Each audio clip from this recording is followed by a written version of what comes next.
Arthur, Keller Williams Realty here, team leader. I'm here with Mike Bourgeois. How you doing, sir? I'm doing great, and we're going to do another interview series, and what I wanted to talk to you about being our new rising star in real estate, right? So you came to our office. How long have you been with our company? I'm approaching a year and a half, so I think 16 months total. 16 months total. Yes. Wow, he did have a quick start to success in real estate. So you're already well on track. You're doing a ton of deals. You have 2 under contract right now, which is excellent.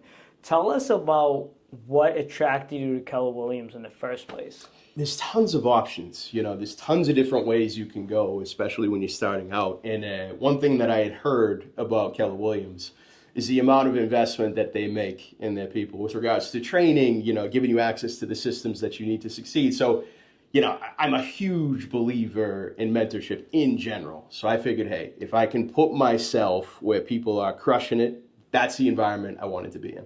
That's amazing. And actually, I tell this story all the time. One of the years David and I grew the most is when we shadowed one mega agent a year. No, it wasn't a year. It was a month that was doing 100 sales or more. And that year we did 99 sales. So Yeah. Absolutely true. And right now we're sitting in our office located in Andover. But tell us where you live. Yeah, I mean, when I joined, I was living in North Andover, a nice 8-minute commute. But just a couple months ago, I moved back to Charlestown. I've been renting out a property there for some years now. And it's just a place where my wife and I absolutely fell in love with when we first started living there around COVID. And we've been dying to get back, to be honest with you. Yeah, I love the city as well. But you still continue to be affiliated with our office. You commute here all the time. Why do you choose that as opposed to pick an office, say, closer to your location? Yeah, I mean, there was never any question whether I would leave here and go somewhere else. It honestly never even came to my mind. The reason, quite simply, is the people here. And it doesn't get any, more complicated than that. Like I said, I want to be around people who know what they're doing, who are damn good at it, and who are, willing to teach you, right? And that's what we have here. So the mentors that I've met here in my first, 6 months, it was certainly the first year, those are people that I want to be around. So if I need to commute from Boston to Andover, reverse commute 25 minutes, I will happily do that. And also the culture in this office you mentioned, which has changed so much. And we're building out this podcast studio in here. People in here every day, they're buzzing. What is it about the culture that really speaks to you?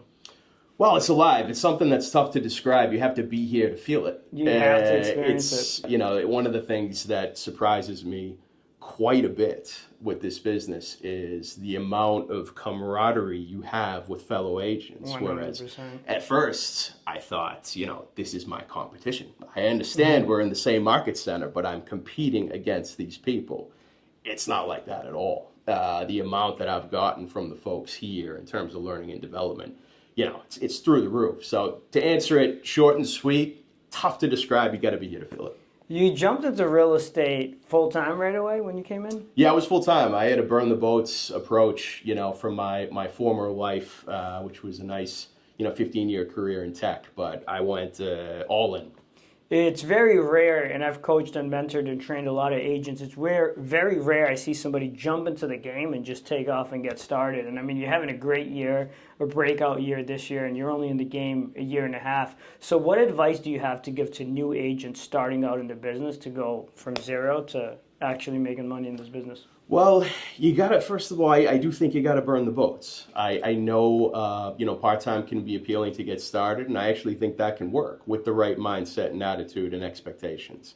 For me, and this would be my answer, have realistic expectations on how long it's going to take here. If you're in it, stay in it, commit to it, and understand none of this happens overnight. So if you can just scrap whatever short-term mindset you might have, you'll be fine.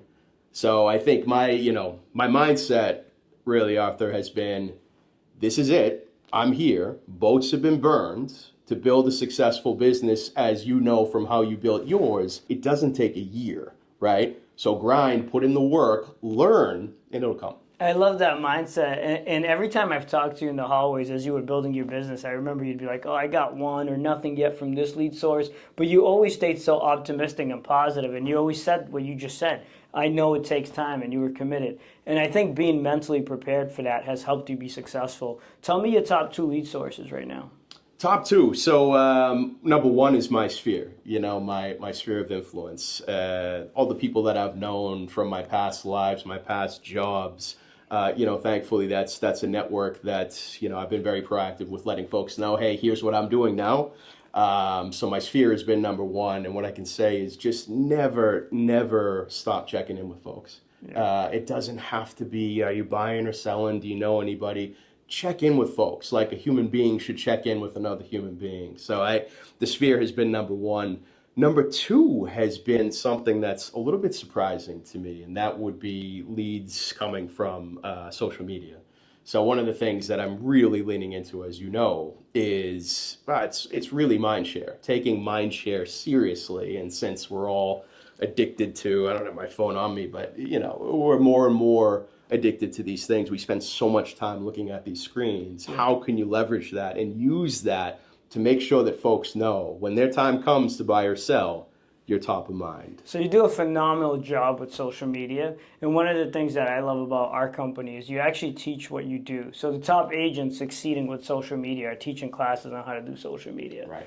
I want to switch gears a little bit because one of the things that I love is real estate investing.